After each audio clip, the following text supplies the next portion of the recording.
So, Michelle, you've been in PPC advertising for over a decade, done a ton with paid media pros, international speaker, and now have launched the Lead Generation Masterclass course. So, I wanted to dive in a lot more specifically about that and kind of pick your brain for the expertise and just go over what are some tips for lead generation that you could share with everybody.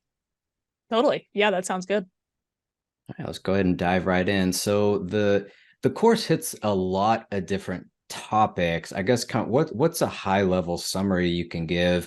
Uh, well, we'll kind of do an outline and then dig into more lead generation. I mean, you want to start with Google, I guess, most common one, just because I mean, Performance Max is out, and then Demand Gen, and then people with the auto bidding and then the quality of leads, or if it's tracking phone calls or connecting your CM, there's so many moving parts, and beginner and intermediate or even expert, every quarter something new is thrown at you. So let's dig into that a little bit more, and what does lead generation look like right now, and kind of some expert tips that you would recommend or things to avoid. Totally.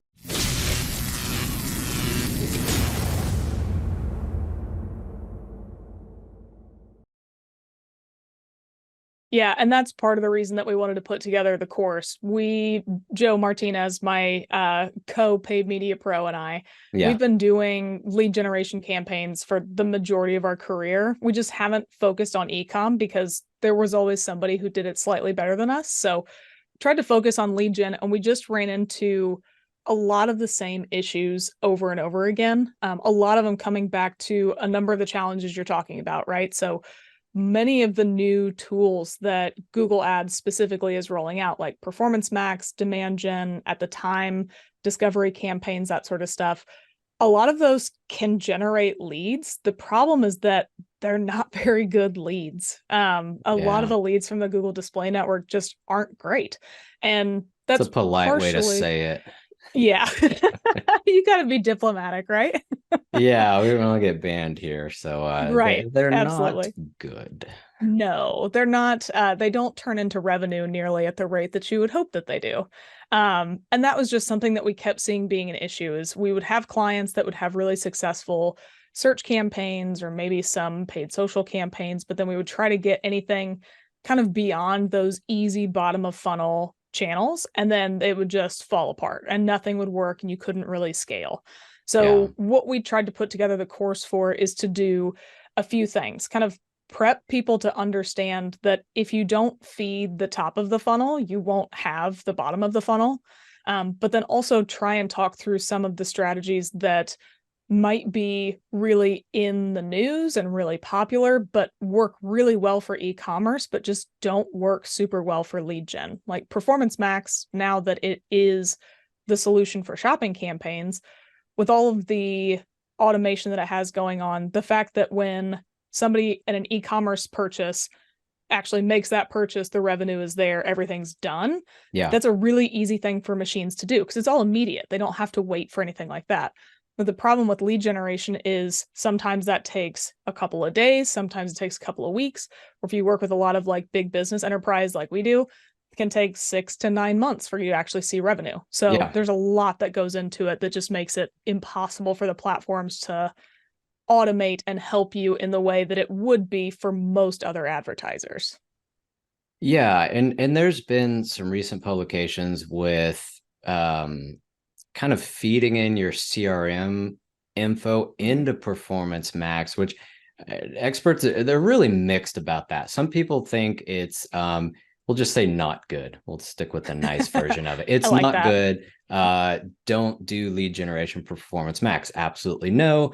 Other people have some decent case studies, but it's still at enterprise level. I mean, if you're at 1 million a month kind of thing with the Salesforce and a giant sales team, a sales team that actually fills in their CRM, that's a whole nother Yeah, challenge. that is Maybe it can it's a feed the completely different machine. interview. Yeah, that's I'll do another video. Or not. Someone else can address that in a book or Yeah, something. Sales manager book. Get your salespeople to actually click the right. buttons in Salesforce, please. It has 100 buttons. Click one. Uh-huh. Qualified, yes or no. Right. Um, but feeding that all the way back into Performance Max, even just, was it good? Yes or was it valid? Yes or no? Was it good? Yes or no? Did they go to step 3? Did they turn into a sale? Not just sale, yes or no, because some of it, they booked a demo, you met with them, you did a presentation, you flew out there, and they went with somebody else. That's not PPC's fault. That was a No, good lead. right. That might Totally. not even be the salesperson's fault. Maybe they were out of budget, they didn't have the right Hmm. features, but that PPC, that first or second touch point, it was a good lead, or they did book a demo, or you went to their office and presented whatever it is. I'm talking enterprise stuff. PPC is done, and a lot of people say, hey, Performance Max, if you feed that back, it can work for lead gen. Sure. Yeah. And I think that just the idea of feeding your CRM data back into the platform is a good idea. If you have just the anecdotal experience that you fed that back into Performance Max and it doesn't work, then okay, that doesn't work for you. But that doesn't mean that it doesn't work for everybody. Then I think that even on top of that, just knowing how many, I kind of took this as a step back, but one of the things that I was noticing over the past couple of weeks is like, man, Google is really making a lot of updates to Performance Max, and Google does not update things that they don't care about, that are not going to be around for a while. They'll leave stuff alone for 5 years before they retire it. So just the fact that they're making any updates to it at all just tells me that like it's only going to be a bigger and bigger portion of what you can do in the Google Ads interface in the first place. So if it doesn't work for you now, then sure, turn it off, do something else, try something else. But I would really hesitate to just cut something off and say never again, just Yeah. because of the amount of effort they're trying to put into it. So feeding the platforms your first party data, basically, of your sales funnel, that's really the only way it's ever going to learn. The reason that e-commerce does so well is because the purchase is right now and it's got the revenue associated with it. All lead generation does is just extends that out. So it feels like a bigger invasion into the business. It's harder to maintain, all that kind of stuff, because it's not automated, but it really is just trying to come up to par with e-commerce data so that it can actually optimize in the right way. So I have a really hard time saying that not uploading your data from the CRM is the good thing to do, just because it doesn't work anyway. Because I've seen it work for a lot of people, and I think that it's only going to be the way that we have to move forward, just based on automation and optimization, but then also just in terms of tracking in a lot of ways. Lots of changes to tracking and all that kind of stuff are hitting, and it's going to be easier to have a lot of that kind of first party CRM data in the platform to actually know what is and isn't working when cookies go away, when different tracking pieces go away. Yeah, and cookies have been about to go away for, I don't know, like 5 years. So Probably about 5 years now. Yeah. it's just, Totally. I don't know, it's clickbait. It gets old, but Yep. eventually they will go away, maybe, but probably not. Yeah. Or at least So it'll be kind of what it is now, where like little slivers of it will get shaved off. Like with GDPR, there's definitely a hit to the audiences that you can use and that kind of stuff, because there's just less people in them. So it's probably not going to be a complete lights out situation. It'll just be like the frog in the boiling pot, right? It's just going to be that type of thing. Just slowly and slowly, they'll kind of go away, and then we'll try to find something else. And then eventually they'll just be gone, and everybody will kind of not really notice because there was only 15% of it left in the first place. yeah, and they'll just change the technology. It won't be a cookie, which, I mean, I'm Totally. not a programmer, but a little tiny file that's stored in the browser. That's probably not right for developers, but oversimplification of what it is, they'll switch to something else that tracks people and their activities and their likes and their Exactly. passwords and their browser history and whatever. Right. Cookies will go away and it'll just switch. It's like, well, then it's doing the same thing.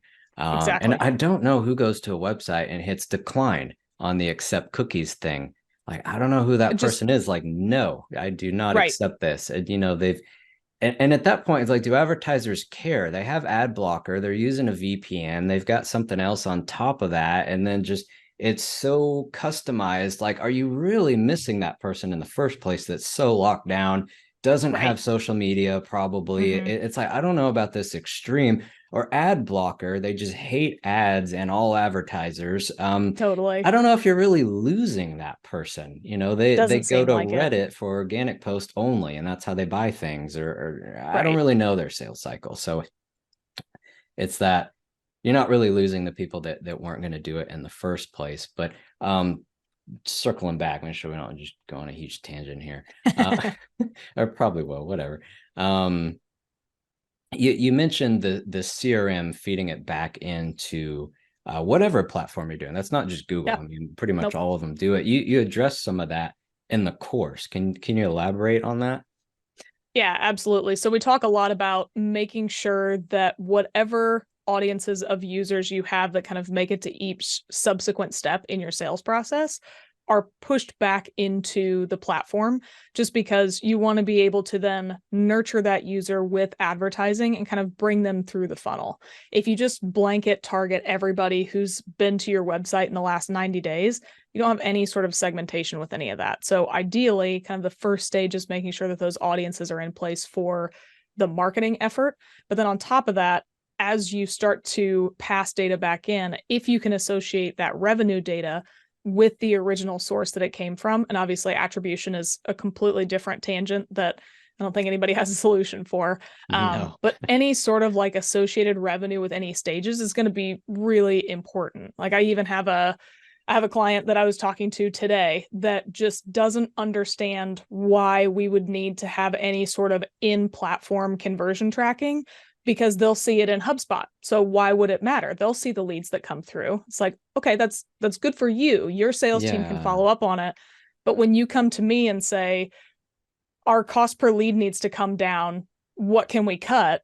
I can't tell you anything because you basically cut me out and I can't see any performance. So, I mean, that's just a tangent about conversion tracking in general, but it's kind of the idea that more data is better. So whether you have the native platform conversion tracking or any of the subsequent steps with the CRM that you have, everything's going to get better. We have a handful of clients that are more kind of that B2B enterprise stage where they use Salesforce and we import anything that is an MQL, SQL opportunity or customer. And we just use those as secondary conversion actions. So we can see how each of those different keywords, all that kind of stuff, is generating users who eventually make their way down the funnel. Because like you said, if you get something to an opportunity and you lose it, that was still a good lead. It just so happens that it didn't work out, but you still want more people like that. So having that data just helps you direct what efforts you actually pay attention to, where you put your budget, and which are the ones that just aren't doing what you want it to do and which ones you can cut.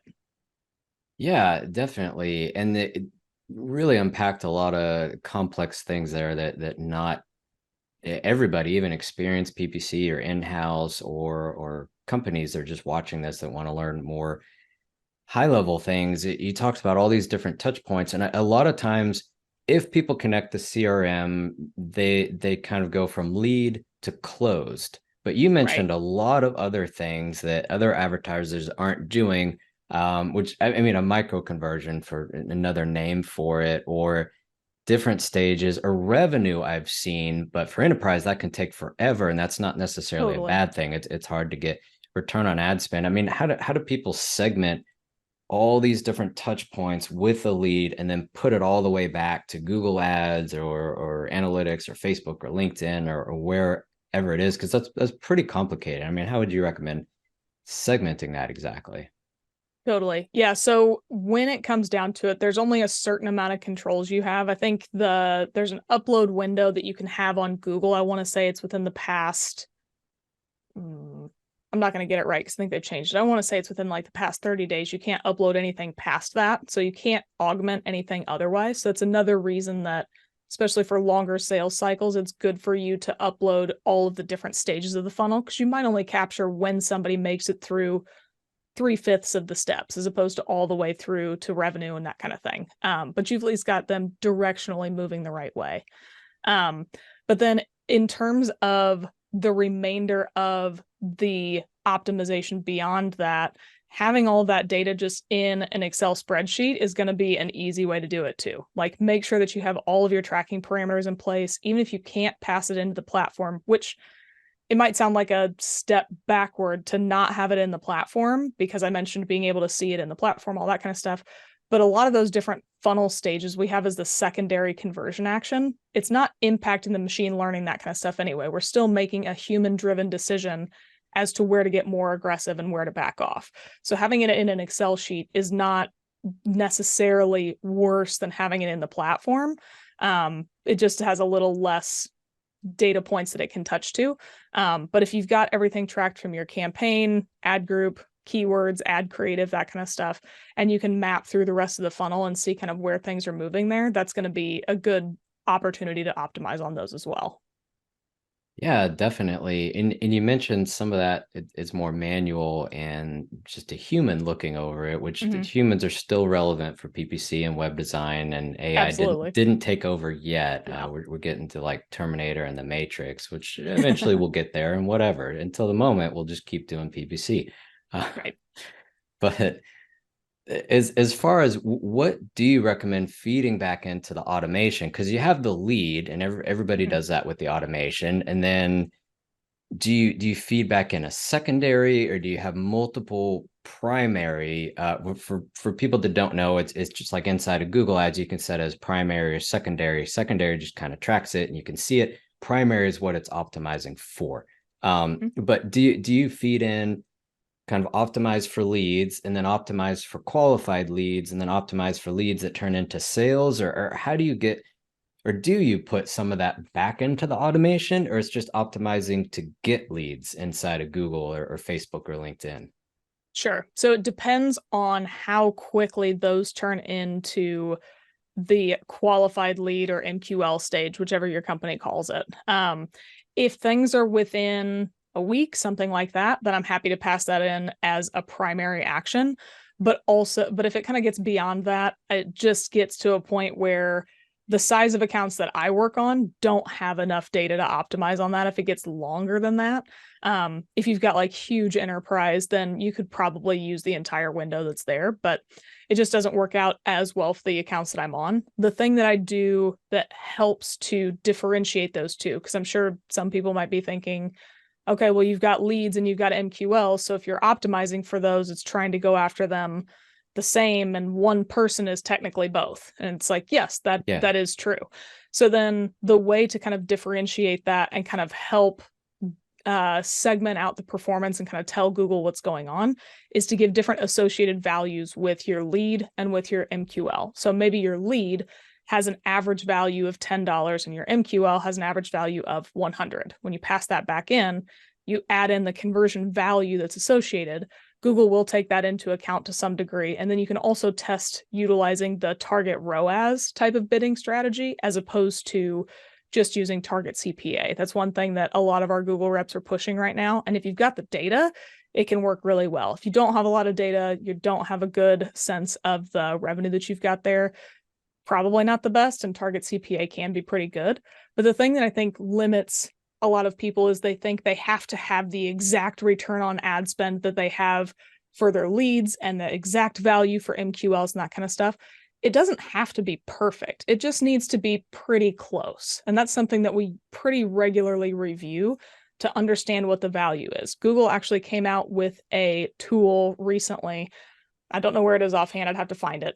It's like a target CPA calculator that'll basically tell you, based on the value of your final conversion action, what the target CPA for all of your leading to that conversion actions need to be. So you can get all the way Yeah. back to know, like, a video view needs to be 25 cents because an average deal value is $500, something like that. You can do the same type of approximate estimations and saying average deal value is $500. 10% of those people are actual opportunities. 10% of those are, or only 10% make it from the MQL stage, whatever. Reverse your way back into kind of what you need to be there, and then come up with an average value associated with each. Yeah. And I think that's something that a lot of people just skip with leads. They don't put a value in there, it's Totally. $5, $100, and then Google can Mm-hmm. work off of that too, especially if you're doing the multiple touch points where you have maybe an email or people downloaded something for free, a case study, white paper, and then a demo is worth more, and then a qualified lead or whatever it is. Adding Sure. those values, $5, $100, to the conversion in the system, so you can, it's not really a ROAS thing necessarily. Like you said, you don't need the exact how much did the deal close for, but it Mm-hmm. it, it helps the automation work for lead generation beyond just get more leads or leads that turned into sales, which you said a lot of times that won't work because the sales process is too long. You just Yeah, manually look at 6 months or a year and say, okay, this campaign or Google or Facebook or whatever, let's look at the entire year or something like that. And do we want to keep doing that ad campaign or that platform? And like you said, just manually, a human look at Excel and discuss it totally. with the client or the internal team, or if you're running it yourself, look at it yourself kind of thing, and then make that decision. That can't really feed back into Google's automation at that level. Yeah, absolutely. And one of the things that I think people don't think about when they go into that the automation doesn't take as much into effect is the time lag between when somebody becomes a lead and when they make it to each subsequent stage. So like if I'm trying to optimize for leads, I can probably do a pretty short time window and be pretty good about that. But if it takes a week for somebody to go from lead to MQL, if I wanted to optimize, I mean, we're recording this on October 5th. Hopefully that's not too much behind the curtain or anything. But like if I wanted to optimize for September, technically the last few days of September aren't fully baked yet. Like Yeah. if it's on average 7 days, we're missing the last couple days. So we could be kind of cutting off some of the additional data coming through. So you have to give it a little bit of a time buffer on that. And that only gets longer as all of the different stages become longer. Some places it takes 3 months for somebody to become an SQL. So if you want to optimize for that, you have to look out a pretty long window to make sure that you're actually optimizing off of fully baked data rather than just trying to make decisions too quickly and making everything look probably worse than it really is. And I think that that's a really big part of making sure that you, even if you do use the automation portion, you should be going through manually and making sure that your automated decisions and where you're focusing on things actually lines up with what's happening in a longer term manual review of the performance. Yeah, and it interesting you bring up the beginning of the month stuff. We always pull our client reports at least on the third, if not the fourth Mm-hmm. or the fifth. The Yep, the first newer clients, we tell them we don't have a meeting on the first and pull a report that morning, because the day before actually isn't even in there yet. When you go from totally. Google Analytics or call tracking or a CRM or even e-commerce, it's still Mm-hmm. calculating it for several days. So if Yeah, you pull a report on the first and the third for the previous month, they're going to look different. exactly. And Yep, and usually it's missing things. So totally. it's missing sales, it's missing leads. So yeah, it at least the third, if not the fourth. And it adjusts for fraud and all these other things. Your clicks and your CPCs and all this other stuff are going to be slightly different because Google and other platforms will correct all that junk. And it does it way in the back of billing and somewhere else, depending on the platform when it adjusts for that kind of thing. So that the first, especially if it's a Monday or whatever, that's not the best time to pull No. a report on the last month. That's actually the worst. And sometimes you have to explain that to Yeah, clients or your boss. We're not talking about the results on the first that morning. It's inaccurate. absolutely. Yeah. So there's at least one takeaway if you get nothing else from this video. Uh-huh. Um, so we talked a lot about just kind of higher level things. Can you explain it in more of an example so someone can get kind of takeaway, like what would this look like? If you can share an actual client, some bits and pieces, or for NDA reasons, maybe just make up something like what would an example look like of all these different touch points and then different platforms, kind of top of funnel stuff feeding all the way back to bottom of funnel, just an abstract ad campaign, if you can think that Sure. up on the spot. No Yeah, pressure. as I say, I can try and estimate that. So we have so like enterprise industry specific software, right? So it is something that is very focused on one specific industry, which I probably can't even list which industry it is, anything like that. But they have a very large potential for revenue. Like their average deal size, I want to say, is anything from 500,000 to $1 million or to $10 million a year in revenue. So there's a lot to be won from each of those. So in terms of kind of building out the full funnel, we want to make sure we have everything from bottom, so people who are actively searching for things. So we fill it in with search campaigns around all of the high volume and high intent keywords. So that's And exactly what it is. Let's just say it's accounting software. sure. They just search for accounting software or accounting Mhm. software for something. They're just searching Yeah. the exact thing and they're going to buy one of them, bottom of the funnel. Yeah. That's what you mean. Yeah, and we've got kind of the people who are solution driven, so the people who are searching in the exact type of thing there. But then also in that realm, I would classify almost any type of search as like that bottom funnel when we're looking at like the macro scale. If we were focused on just search, I would certainly break things up a little bit, but looking at kind of macro scale of all tactics, all channels, search ends up being bottom funnel itself. But so you've got brand as kind of the most bottom funnel. Anybody searching for those solution type keywords, like the accounting software, that's going to be kind of just the next step up. They know what exactly they want. They're just trying to find the right one.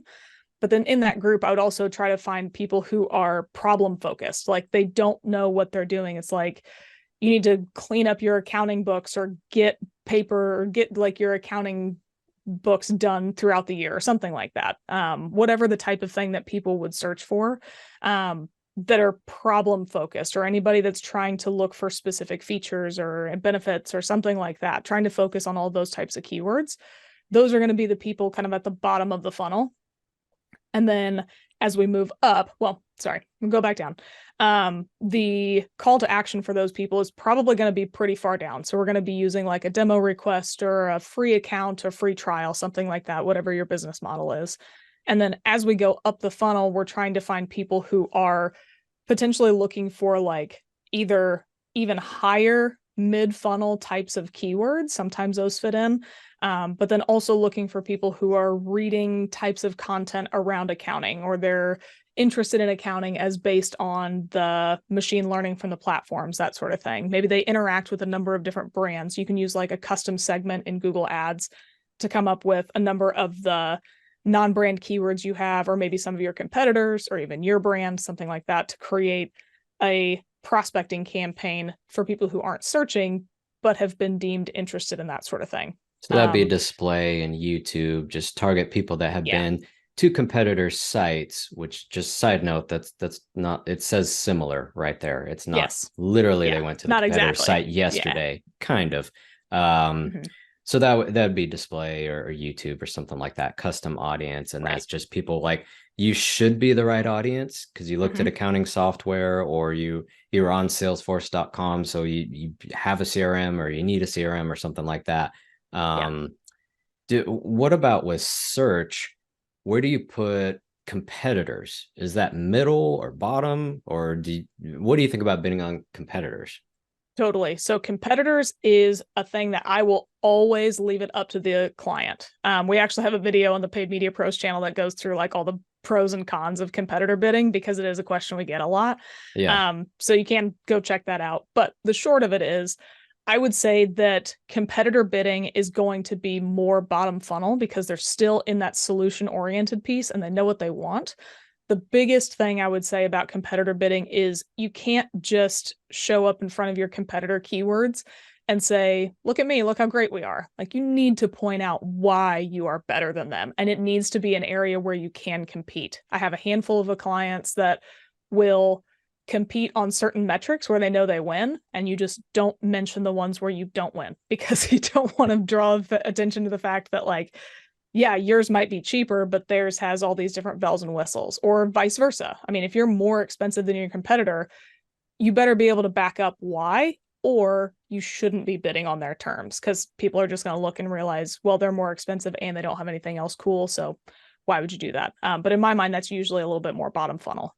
Yeah, and not do it just to do it. It Mm-hmm. really and branded that's we'll circle back to that. It's a whole nother topic. That's another common question. But bidding on competitors, we've had clients in a range of services.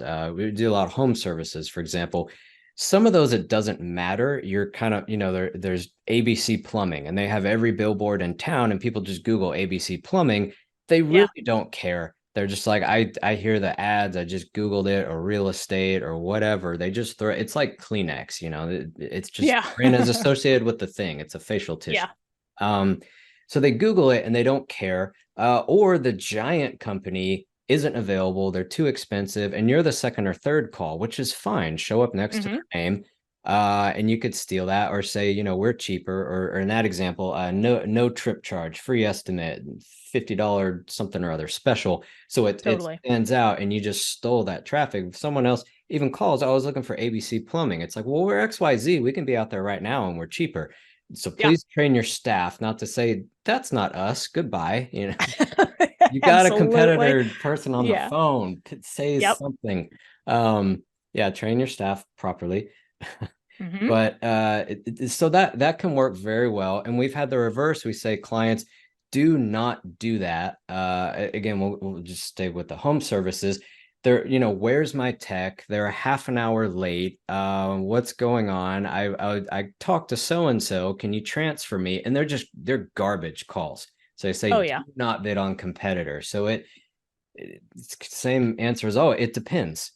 And you could Absolutely. run it and you could check the lead quality. Sometimes Hmm. you steal them and it's awesome. Other times it's like, can you transfer me to Bob? It's like you're calling the wrong company and it wastes a lot of Right. time. So that Yeah. I think competitors could go either way. I think enterprise level, it's usually fine because Hmm. enterprise, like home services is kind of one touch, and that one you can feedback phone calls to appointments booked. It's kind of done. You don't call. Yeah. It's not a 6 month sales cycle. But enterprise, they're going to talk to more than one provider. They just will.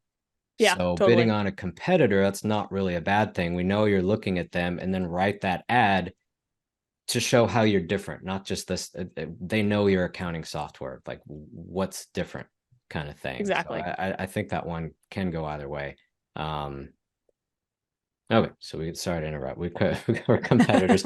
Go back to your really long Yeah. thing. I don't know where you No were, worries. but I was competitors. stepping up into middle of the funnel. So we talked about custom audiences, custom Yeah. segments, which is how we got to that. So I would say custom segments, any of the like contextual targeting, that kind of thing on Google specifically. But then also once you get into other platforms like Facebook, LinkedIn, that kind of stuff, this is where you start to think about like targeting the right people, even if they're not actively searching. So, Yeah. like on LinkedIn, if you've got the right job titles, you know you're in front of the right people.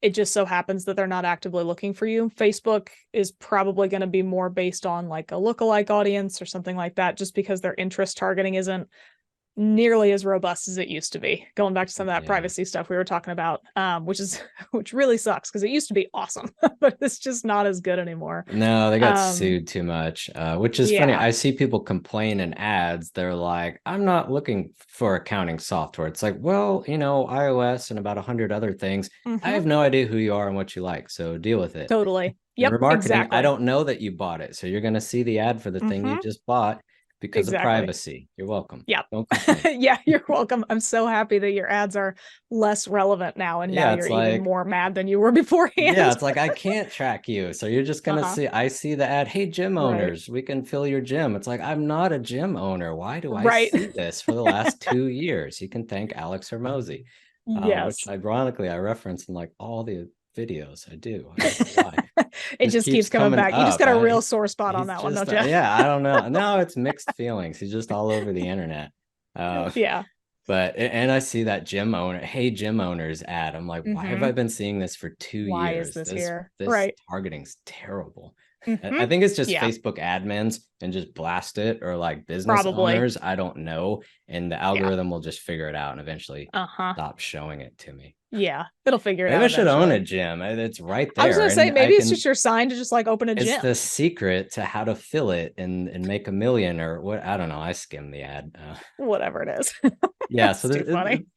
the point is, or I get, hey, some restaurant owners. I clicked on a restaurant ad at some Uh-huh. point for a coupon, and it's like, fill your restaurant. It's like, I don't own a restaurant. This is not how restaurants work. Yeah, it's like I got a coupon from Chick-fil-A. I don't own one. Buy Uh-huh. a Yeah. franchise. It's like I just wanted a I sandwich, wanted a sandwich, not a whole store that not a makes franchise, but sandwiches. I will look into it Sure. with Sure. my coupon. Uh, But yeah, but going back to that, yeah, the targeting is a lot worse. So the Hmm. lookalike is okay. You can Hmm. upload your first party data and it will connect it. But I think LinkedIn is still better. And you can double layer, I think, a little bit better than Yeah. Facebook with with a company they work at and their level. Totally. or something like that. So you get a little bit better double and triple layering and or uploading a list of companies you want to be in front of. And I think Facebook, not as good, but larger budget. They have fixed their algorithm more, except the gym owner thing. But the other Yeah. people, it will eventually find the right people with a big enough budget. I think it has gotten better. If you have a large budget, you can blast it to Facebook because people goof around during work, so it can Oh still be yeah, for sure. B2B. It's not just B2C. Yeah, absolutely. I think the biggest thing with all that stuff is that everybody gets so jazzed about the targeting options on LinkedIn, which honestly, they are really good. You can't beat Yeah, it for B2B targeting.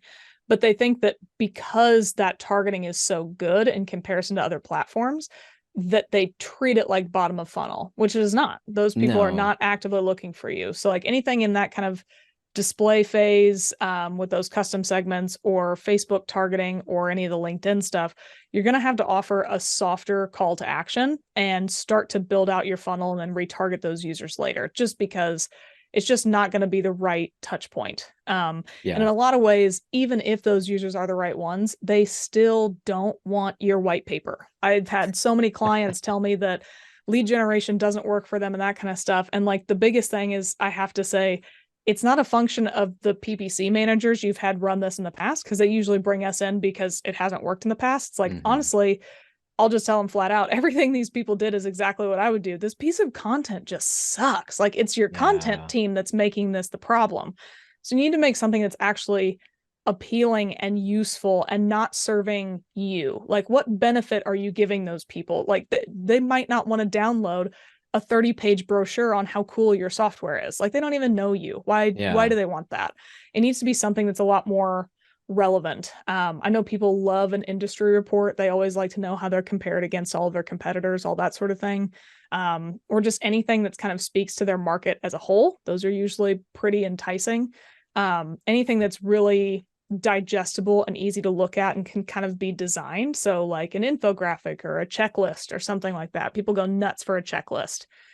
All that stuff is just going to be a lot easier to have. And all that's going to be kind of that mid funnel range. And you can either send them to your landing page or you can use a lead generation form to try and get them to convert.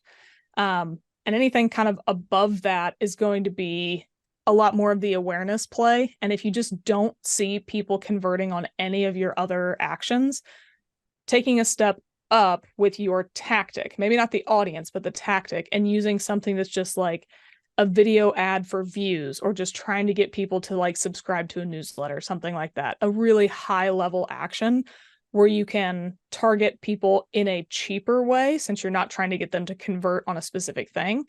You're still getting in front of the right people. You're still creating that first touch point, but it's just at a lower cost for that touch point, since you're not asking for something that's more bottom of funnel. The machines don't have to be as specific, trying to lean into the right folks, because they're not trying to get a conversion. They just want you to watch 15 seconds of a video and then creating an engagement audience off of those users and anybody who stuck around that long, and then retargeting those people to the next stage, that sort of thing. So creating a robust funnel might seem like just a super pain. And there are a lot of businesses out there that'll say, well, we're just targeting everybody to a demo request and it works great. It's like, good. I'm glad that's working well for you, but it's not going to always work well for you. It's like the first people who got on Google Ads, at the time AdWords, that just thought it was a money-making machine. And it was for them because they were the first people there. A But long over time time, it's ago. like, Yeah. exactly, it just like printed money for them. But that's not the way it is anymore. You have to work harder. You have to work smarter. You have to actually be able to beat your competitors, not just show up where they aren't. So there's a lot more what you got to do. Yeah, and with the lead generation, I've seen people double up on it because you can do, watch the video or download something for free. Mm-hmm. Or if I've seen them also put book a demo or just put the phone number on there. So if people want to skip to the bottom of the funnel, I say Mm-hmm. let them. Like, I don't want Absolutely. your stupid white paper. I want to talk to sales right now. We're looking Yep. for, we want to switch. I don't want to Mm-hmm. read this thing. I don't want to go to your webinar. Just I want a salesperson right now. So doing both, I've seen that on landing pages, or you could go straight to a demo. Your cost per lead is going to be significantly higher. Like if you don't Yeah. want to mess with a funnel, which needs emails, which needs follow-up, you could just do book a call, book a demo, and it goes straight to the salesperson. They know that our sales team's going to call you and pitch you and try to Mm-hmm. close you. There's no free sample or anything. And maybe it's $1,000 a lead, maybe it's $2,000 a lead, but they say, we're looking for accounting software, we're looking at multiple vendors, we booked a call with you, Mm-hmm. go. And you present, they're going to pick somebody. Yeah. You can go that route too if you don't want to mess with an ebook and a webinar and all this other stuff. Just your CPA is Mm-hmm. going to be extremely high, and you Yeah. just have to factor it all the way through. You're not getting $5 white paper downloads, you're getting $2,000 per demo.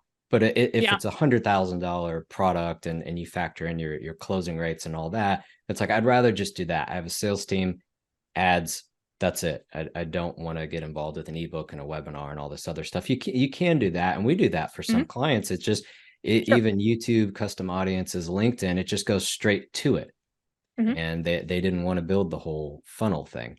Yeah. So that's another option too. I think the biggest thing with that option, which it is a viable option, the biggest thing with that is just having the right expectations around what your cost per lead is going to be. Like you said, it's going to Yeah, be a lot higher. I think that it just gets to a point where people look at it and they'll see a $2,000 cost per lead. And even though they know they get an average $100,000 deal out of it, for some reason they just can't stomach the $2,000 cost per lead, even if they end up being like positive with a 300% ROAS, something like that. They yeah. still just can't swallow it. And it's like, well, then this is the other option. Like, we can get your lead costs down, but you're still profitable. So the biggest thing is just making sure whichever route you take, you've got an actual realistic expectation of what's going to happen and what your costs and what your profitability numbers are on it. Yeah, definitely. That was just another option, because a lot of Mhm. people are into the funnels, and sometimes we can't get the cooperation from the client. Where Totally. Yeah. the free something or other, or the video, or the webinar, well, those are kind of fading away. Or whatever you want it to be. The micro conversion, they don't even want to do that. They just want Mm-hmm. calls booked to salespeople, or demos, or free Yeah. trial is another way to just dive into the software. You like it or you don't. Yeah. Then maybe follow up with some emails. It pretty much runs itself, instead of this large funnel you have to build out. Sure. So as far as any other points to that, I mean, you covered custom audiences, bottom of funnel. I mean, anything else with that whole kind of example? I Didn't mean to think cut you that off kind on of that. covered. No, Yeah, you're touch good. on. I think we kind of covered all of it. It's just like the tactics that we see work best usually end up being to build out that full funnel, especially for a lot of the types of accounts that we work on. Like, usually it's going to be some big complex piece of software for some reason. We certainly work on more simplistic things, but those are the ones that are easier and seem to work out pretty well. Kind of the more natural stuff where people know what to expect from it. Like you said, kind of doing like home services. If somebody's going to come look at your HVAC stuff, you don't need a white paper to understand what HVAC is. Like, you don't need Yeah, that and necessarily. You and just need to and know don't who do your that. person is. No, don't do that. But like for some of the higher level stuff where you're trying to introduce yourself to new people, introduce them to the solution that you have, which a lot of companies are really big on the idea that, like, we innovated this process. It's like, okay, but if you innovated a process, you have to educate people on how you actually innovated and what you did. Otherwise, they just don't understand it and they don't get your benefit statement. So there's just a mismatch there. But I think that overall, either you can take the approach where you just have the much more direct to bottom funnel right away. And then, like you said, expect higher cost per lead, expect that it's going to take a little bit longer, that sort of thing. But building out the funnel can at least give you a longer process to work on. And you can usually have like an internal salesperson or like an ARR following up with people to try to bring them through that kind of thing and help that out too. Yeah, yeah, definitely. Okay, yeah, thanks so much. This has been great content. Really appreciate you sharing all your expertise. Where can people find more? I mean, Paid Media Pros, the channel, and the course. Where can people find more of your content? Yeah, totally. So we've got the channel, like you said, on YouTube, Paid Media Pros. We have our website, paidmediapros.com. It is ugly. We are not designers. Just be friendly to the website. There are links on there to the course itself. So the course is housed on Podia. So it'll be paidmediapros.podia.com. We're in the works on trying to put together some new courses coming up soon. So hopefully we'll have something new coming down the pike in a little bit. But yeah, you can find us there. And then I am Michelle M. SEM on Twitter and LinkedIn. And my business partner is Milwaukee PPC on Twitter, and his LinkedIn is different. I think it's Joe Martinez PPC, something like that. But we're paid media pros everywhere else. So all right, awesome. Yeah, I'll put links to all that down Killer. there so people can find it, and look forward to your upcoming courses. And thanks so much for all your expertise and coming on the channel. Really appreciate it. Yeah, absolutely. Thanks for having me. Great discussion. Right. Have a good one. Bye. Thanks, you too. See ya. All right, everyone, thanks so much for watching our PPC ads training video. If you want more videos, go ahead and hit the subscribe button. Like this video if you found it useful, and any questions, post them in the comments down below. We also have additional training in the description. So thanks so much for watching, and we'll see you in the next video.